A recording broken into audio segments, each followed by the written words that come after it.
Well, all right. Let's open up our Bibles to the book of Leviticus, and we are in. We're going to begin tonight here in chapter 11. You know, one of the strange things that I've seen in really recent years is that as Sherry and I, as we were in our 20s and we were starting to have our children and build our family, and we're hanging out with people of the same age, and our kids are going to school together and going to Sunday school together and those kinds of things. And I have really seen in recent years how that many of those kids, in fact, I would probably say the majority of those kids that ran in that circle that we were in, that the majority of them today have really renounced the faith. The majority of those, and a lot of them are homeschoolers. And, I'll see them on, Facebook, and very antagonistic towards the church. They have a heightened sense of the hypocrisy that's in the church. They have a very judgmental view of Christianity. And one of the things that I sort of get a chuckle out of, because it's really revealing their ignorance, is that they talk about, well, if you guys really believe that the Bible's a Bible, why are you eating shellfish? And, why aren't you doing this holiday and doing that holiday? And it just reveals that they have no understanding that the Mosaic covenant, the covenant of Moses, has nothing to do with New Testament believers. We're going to get to it in Hebrews chapter 8 in verse 7, where the writer will say, if the first covenant had been faultless, there would have been no need for a second covenant to replace it, right? Mark that word, replace. It has been replaced. We are not on the hook to keep any of the Mosaic law. Now again, you go back and you look into the ancient world, they had what was known as suzerain treaties. And what a suzerain was, is that a suzerain was, it was a king. And it was a king that had conquered a city-state, a nation. The city-state, the nation, they raised the white flag. Hey, we're not going to fight you. We surrender. We'll give up. Come here. We'll kiss your feet. We'll do whatever it is that we have to do in order that we might breathe, one more day. And so what would happen is that the king would say, all right, you've got to be assimilated now into my kingdom. And how you're going to be, and we have found all kinds of these things in the ancient world. And the king would say, all right, now look, this is the clothing that you're going to wear. This is the food that you're going to eat. These are the holidays that you're going to keep. And, it would be like if the United States today, we went and we beat somebody up and we said to them, we should nuke you, but, we're not going to nuke you.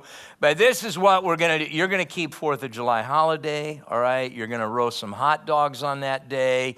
You're going to keep Thanksgiving. By golly, you're going to give up that cricket, and you're going to start playing baseball like a real man. And, you're going to have apple pie.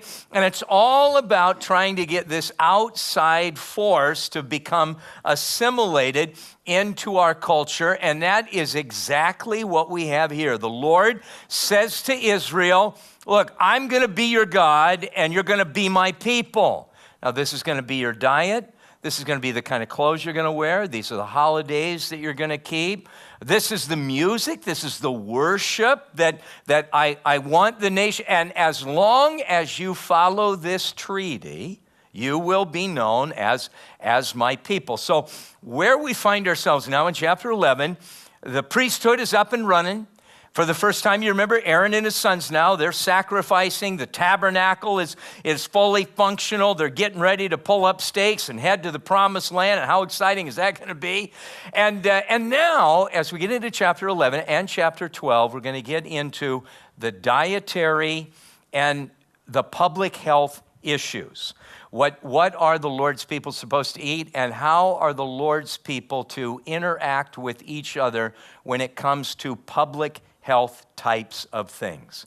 So beginning in verse 1, it's very interesting to me that it says that now the Lord spoke unto Moses and Aaron, saying unto them. So understand this, the claim is, from God's mouth to your ears, the claim is, what we are about ready to read has come to us from God Almighty. Now, is that reasonable to believe? Is it reasonable to believe that these next several chapters are the direct commandments of God? Now, one of the things that intrigues me is that when you go back to that time in history and you see what these various cultures were up to, whether it was Assyrian, Babylonian, Egyptian, and you begin to look at their public health standards, you begin to look at what they called medicine, you begin to look at how they treated disease, how they treated wounds and so forth, and compare them to what Moses is claiming God told him. There's absolutely no comparison at all. For example, in Egypt, for toothaches, you pulverize a dead mouse. You make it into a paste, and then you slather it on your gums. For a really bad toothache, an entire dead mouse should be applied. This is so-called medicine at the time of Moses. They also, Egyptian physicians, use human and animal excrement as a cure-all remedy for diseases and injuries, which, of course, would lead to tetanus and other infections. Now, from the book Evolution and Genesis. Now you just think about this. We ask the question, since Moses was educated in all of these Egyptian superstitions and primitive practices, how does it happen that he does not teach or recommend these remedies in his writings? Although he deals in detail and great length with disease, the treatment of infections, leprosy, running sores, yet gross errors and superstitions concerning anatomy, physiology, pathology, and the treatment of diseases as taught in the schools of learning in Egypt, from which Moses was a graduate, are never taught or even suggested in the books of Moses. But instead, the instructions Moses laid down for Israel were utterly at variance with the accepted practices of that day and fully in harmony with modern day scientific fact. So look, this guy says, this is what God told me. Number one, it has nothing in common with what was common in Babylon, Assyria, or Egypt. These treatments, which of course would make the disease, make the infection even worse. And now all of a sudden he begins to put forth things. Look, there isn't anything that you can find in the public health standards of Israel that is not consistent with known science today. We can go back and we can laugh at the Egyptians and laugh at the Assyrians and so forth, but when you look at what Moses claimed that he received from God, there's nothing for us to laugh at. He's going to talk about, now look, you got to quarantine people. Look, this is what you've got to do with solid waste. This is what you have to do with a dead animal. This is what we have to do when body fluid is an issue here. And all of these things are very consistent with what we know to be true today. So is it reasonable that this guy received this insight from God himself? I would have to say yes. It indeed is reasonable. Now, let's notice what the Lord says to him concerning the diet. Speak to the children of Israel, saying, these are the animals which you may eat among all of the animals that are on the earth. Among the animals, whatever divides the hoof, having cloven hooves and chewing the cud, that you may eat. Nevertheless, the hoof having, these you shall not eat among those that chew the cud and those that have not cloven hooves. For example, the camel, because it chews the cud, but it does not have a cloven hoof, it is unclean to you. Now, I want you to understand that he never calls these animals unhealthy. He never says, well, if you eat this, you're going to be unhealthy. Notice the terminology that he uses there. It is unclean. Now, what does unclean mean? Unclean, it means foul in a religious sense. It has the idea of being defiled. It has the sense that it is moving me farther away from the Lord. It has the idea that it's placing me outside of fellowship with my God. God is saying, This is what I want you to eat. Now, if I reject that and I say, no, I'm going to do the opposite of what you're asking me to do, well, then it's going to move me outside of fellowship. What we have to understand is that the diet for Israel was not for health reasons, it was for holiness reasons. It was pointing them out that they are a different people. So when your child would say, hey, mommy and daddy, why aren't we eating the pig like the Canaanite pagan neighbors down the street? And it would give an opportunity for mommy and daddy to say, look, we're different. We belong to our God, and the treaty that we have established between ourselves and our God is that this is the food that we are to be partaking in. Now notice there's two characteristics here. Had to look at the foot, had to look at the mouth.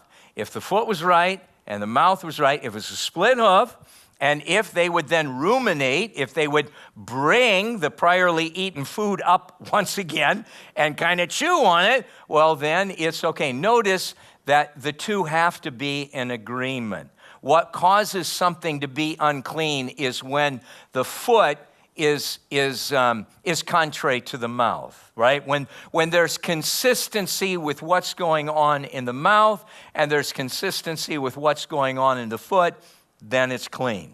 And you and I, we need to make sure that we're walking the talk. We need to make sure that what we're talking, we're also walking, and what we're walking, we're also talking, so to speak. And when there is consistency in that area, it is clean before the Lord. Now, he gets into you can't eat pigs and these other types of animals. Notice verse 10, we get into some seafood issues here. But all of the seas, or in all of the seas, or in the rivers that do not have fins or scales, all that move in the water, or any living thing which is in the water, these are an abomination to you. They shall be an abomination to you. You shall not eat their flesh, but you shall have regard to their carcasses as an abomination. So shellfish were out. Notice that in order to eat aquatic life, so to speak, it had to have fins, and it had to have scales. So catfish are out. They got fins, but they, of course, do not have scales.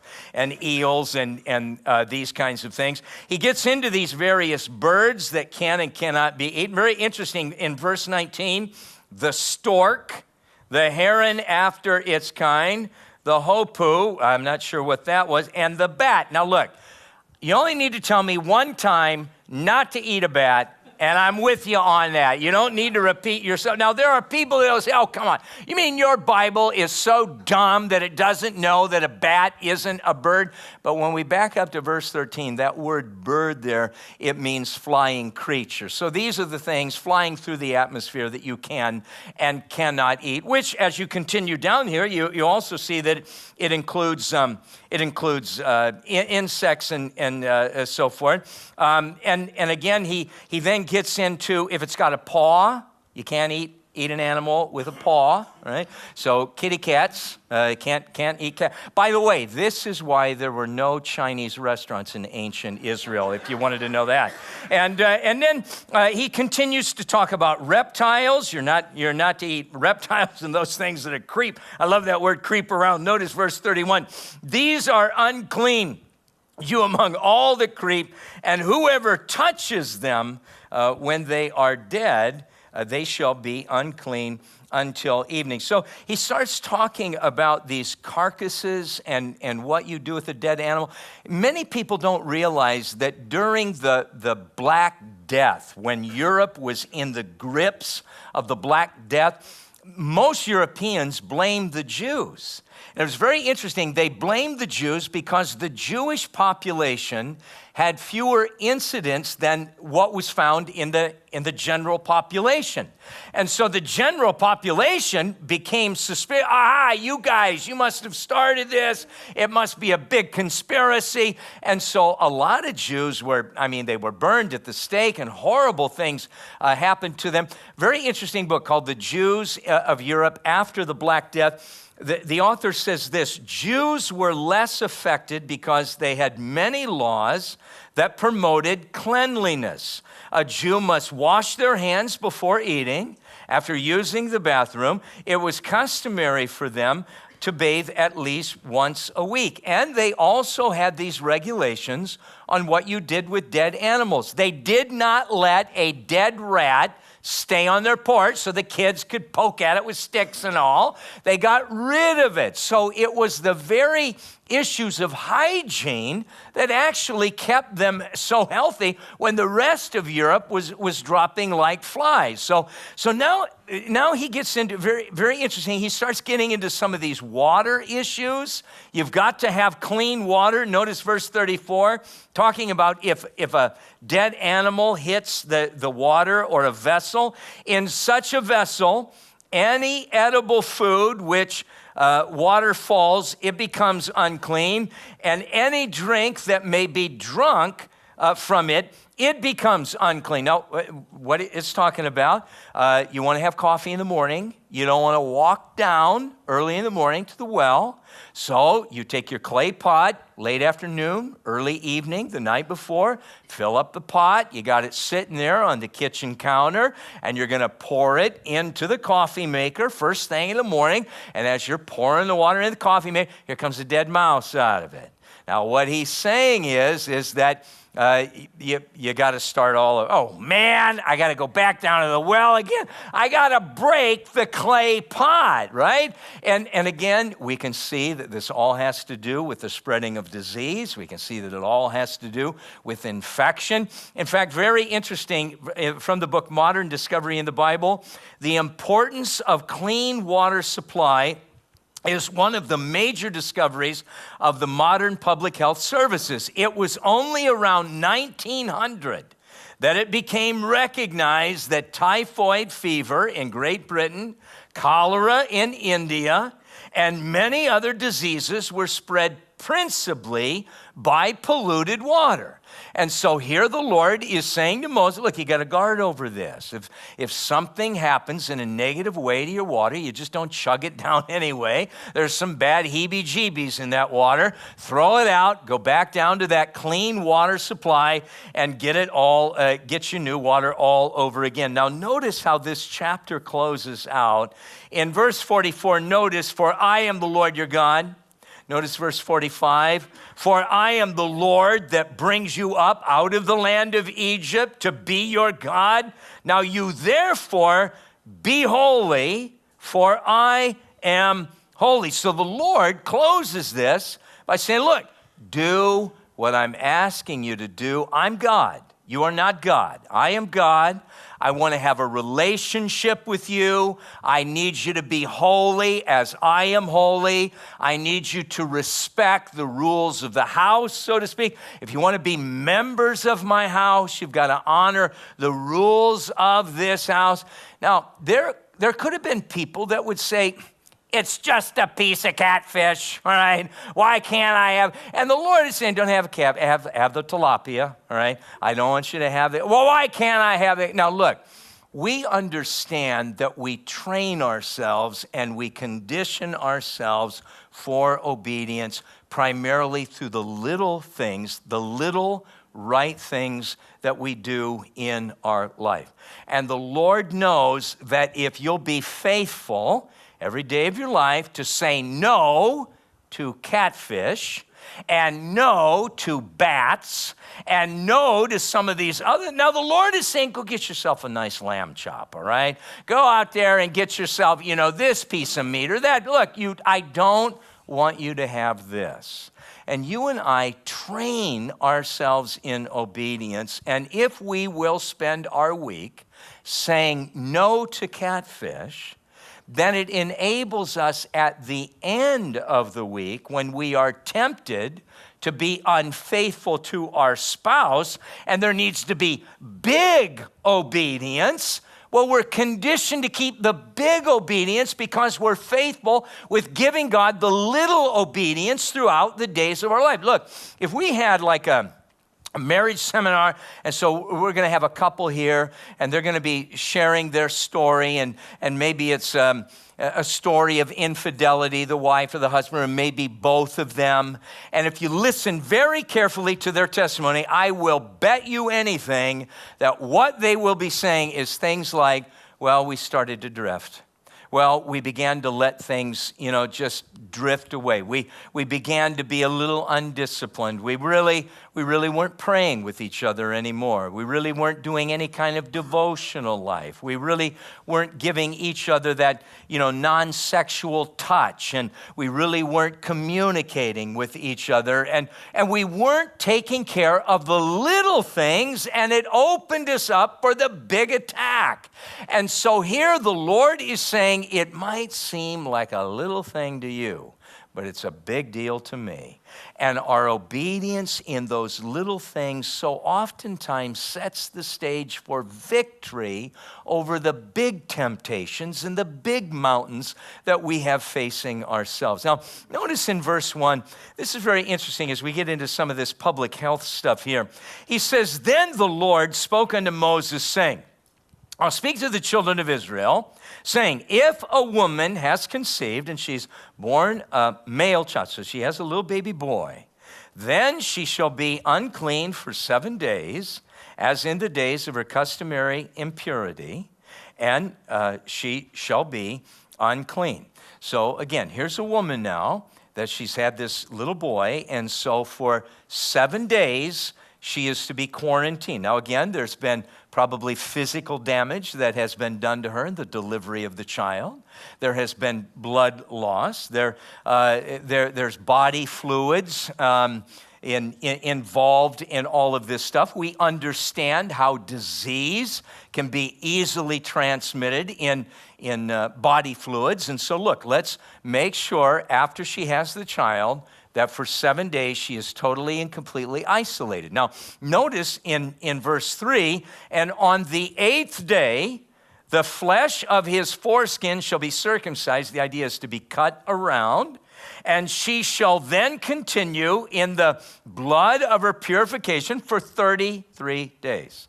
And she shall not touch any hallowed thing, nor come into the sanctuary until the days of her purification are fulfilled." So we got her in isolation, all right? She's there for a week. So after 7 days, on the 8th day, she comes out. She's got her little baby boy, and they go through the circumcision ritual. They go through the purification ritual of offering the various sacrifices, the burnt offering and the sin offering. And then right after those ceremonies, she goes right back now for a month time, family leave act, okay? She goes right in there for a month, and she's just hanging out. It's just her and her little baby all by themselves. And no doubt this is a great time of bonding with the child. Now, again, why the 8th day? And people could say, I think God's narrow. I'm busy on the 8th day, all right? I want to do it on the 9th day. I want to do it on the 7th day. I want to do it on the 15th day. Look, God said do it on the 8th day. He's not an idiot. We have to keep reminding ourselves over and over again, God is not an idiot. Very interesting, in 1935, vitamin K was discovered. Now, the thing about vitamin K is that it produces prothrombin in the liver. And prothrombin is a coagulant. It enables the blood to coagulate. And it's interesting, from the 3rd to the 7th day in a male baby, there is an exponentially increase when it comes to vitamin K in that little boy's body. There is an explosion of vitamin K, and the result is that on the 8th day, there is a greater percentage of prothrombin in that male child than at any day over the course of the rest of his life. And you can see when you gauge it out from 3 to 7, vitamin K is going through the roof. And then on the 8th day, you find a peak with this prothrombin. And of course, this would allow the child the greatest opportunity not to bleed out. This is going to be the one day in that child's life that he is least likely to bleed to death. God is not an idiot. He is the architect of the human body, and there's a reason why he said the 8th day. And many times in our life, the Lord will say something. We have no clue as to why. People will ask me, why did the Lord say? I don't know why the Lord, but I know this. He is not a fool, and if he tells you to do something on a certain day, you're the fool if you don't follow his instructions. So do not give pushback to the Lord. Understand he's far more intelligent than us. He knows what's going on there. Just do what the Lord asks you to do. Now, fascinating now, verse 5. But if she bears a female child, then she shall be unclean for 2 weeks, as in her customary impurity, and she shall continue there in the blood of her purification. Notice now, for 66 days. So twice the time that she was to be in isolation for the little boy, she is to be in isolation for her little girl. Now, I have heard all kinds of, and I think guys really are trying too hard to, find a spiritual reason for this stuff. And, you'll hear Bible teachers talk about, well, we got these sinners that have come into the world, all right? So we got to isolate. Now, I want you to notice the babies are not unclean. Will you mark it carefully? It is the mother that is unclean. It is the mother that is to be separated. God doesn't hate babies, all right? And what's going on here is that, look, when a male child is born, it has spent time in the womb where its body is being washed over with testosterone. And one of the things that testosterone does is that it enables the fetus to put on weight. And that is why, on average, baby boys weigh more than baby girls. Very interesting. It's beginning now. Baby girls are beginning to catch up in the United States. They think that it has a lot to do with how toxic our environment is. All the chemicals that are in our food supply, our water, our air, and so forth, that somehow they think that it's messing up with the body weight of little girls. But historically, little boys have always far outweighed little girls. We also know that the heavier the birth weight, the more likely the child is going to survive. We got a big old fatty baby, and we got a little skinny baby. Chances are fatso is going to be the one that's going to survive, right? And so I think that instead of seeing this as God is being, God hates little girls and God likes baby boys better, instead of that, I see it's just the opposite. I see that the Lord is saying, all right, now if you have a baby girl, you're going to have birth weight. It's going to be a little lower. And so let's take her and her mother. Let's isolate her for a couple of months. Let's get a little bit of weight on those bones of hers before we take her out in public and have, Uncle Saul cough all over her face or whatever it is and make her ill. So I really see that this is sensitivity towards the little girl and not any kind of judgment. Now notice too in verse 8, now when the days of her purification are fulfilled, this is mom, all right? Now notice, whether son or daughter here, she shall then bring to the priest a lamb of the first year as a burnt offering and a young pigeon or turtle doves as a sin offering to the door of the tabernacle of meeting. So now notice that this sacrifice applies for a boy or a girl. There's no difference in sacrifice. He doesn't say, well, if you've got a little boy, bring a lamb because, he's not really going to be that big of a sinner. And if you got a little baby girl, well, you better bring an elephant. All right, you better bring an elephant here. Look, no, it's the same sacrifice for both. There's no favoritism going on here whatsoever. And then finally in verse 7, notice again the repeat here that this is the law for her. Again, mother who has born either male or female. Then notice verse 8. Now, if she is not able to bring the lamb, that is, she can't afford a lamb. It's too expensive. The family does not have money. Then she shall bring 2 turtle doves or 2 young pigeons. Now, the reason for 2 is that one would be a burnt offering, and then the other would be, notice, the sin offering. And so the priest shall make atonement for her. And notice then that she will be clean, and she now comes back into fellowship, so to speak, with the rest of the group. Now, I think that it's interesting that the Lord here, that he makes a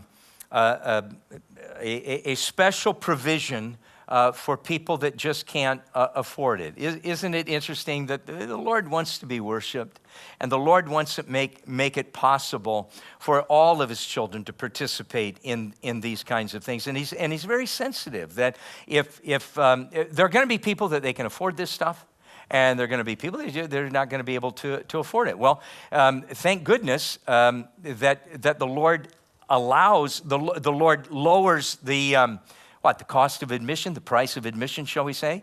And what is interesting about that is that you remember that when Mary and Joseph, when they came on the 8th day and they were presenting Christ, you remember that what Luke tells us is that they came to offer a sacrifice according to that which is said in the law of the Lord, a pair of turtle doves or 2 young pigeons. Isn't it fascinating that the Lord, he's sovereign. He could have chosen any kind of family to have the Lord Jesus born into. And he deliberately chose a poor family. Now, again, remember, this is long before the wise men have showed up, right? The wise men show up. Jesus might have been 2 years of age at that time. Remember that the wise men, that they saw not the infant, but they saw the young child, all right? And then Herod went and killed all the babies that were 2 years of age and younger. So this is long before they've received the gold and the frankincense and the myrrh. These are 2 teenagers that are dirt poor, and they're going to be obedient to what God has laid out. And so they're able to afford a couple of birds, which at that time would only be, a half a cent, a quarter of a cent. Not a lot of money for these kinds of animals. But I think here's the point for you and I, particularly some of you that have young children, that the Lord placed his son in a family that could not buy his son nice things. And I think by doing that, I think that the Lord is showing us, when it comes to raising a family, what really should have the priority. Now, I think that we're seeing, and I've certainly seen it in my lifetime, I think there's been kind of an evolution in the relationship between a parent and a child. When I was growing up, and I'll do my best not to sound like grandpa, all right? When I was growing up, I remember that my parents, they didn't come to my, Little League games. When junior high basketball games, I don't remember my parents coming to those kinds of things. And of course, now things are much different. Now, again, when I was young, there was a generation gap. I did not want to wear the same kind of clothes that my parents, had wore as children. I didn't want my hair to look like their hair when they were kids. I certainly was not interested in listening to their music. Isn't it interesting how we're seeing a closing of that generation gap between moms and dads and younger children today? I mean, I like the music that my kids listen to. And we don't really dress all that much differently. And we kind of enjoy the same kind of music, and we really don't care much about hairstyles and that kind of a thing. And I think that what is happening within the culture is that there is that desire for the parent to want to be the friend as opposed to the authority figure, as opposed to the one who instructs, the one that gives counsel, the one that, gives guidance and so forth. And I think that sometimes parents can feel bad that they can't buy their kids, and probably social media even makes this worse, here's a family at your child's school, and here they are at the Great Wall of China at spring break, here they are in the yacht, and all of these incredible things, and, you got to slip and slide in your backyard, that's the best that you can do. And sometimes I think that parents feel bad that they can't buy their children some of the things that they see other parents buying their children. And I think that it's good for us to remember that what the Lord was looking for when he was picking a parent for his son, that he did not pick somebody that could buy nice things, but rather he picked somebody who obviously was going to live a sincere faith before his son. And I think that it's quite clear that being raised in that house that he was raised in, that there was modeled for him integrity. There's something that is far more important than gifts and money for your children, and that is an unhypocritical faith. And where it starts is that it starts with the small things in life, that just every day I'm going to be obedient to what the Lord has laid out for me. I'm going to serve him, even in the most minute detail that I sense a conviction about. I'm going to be obedient to my Lord.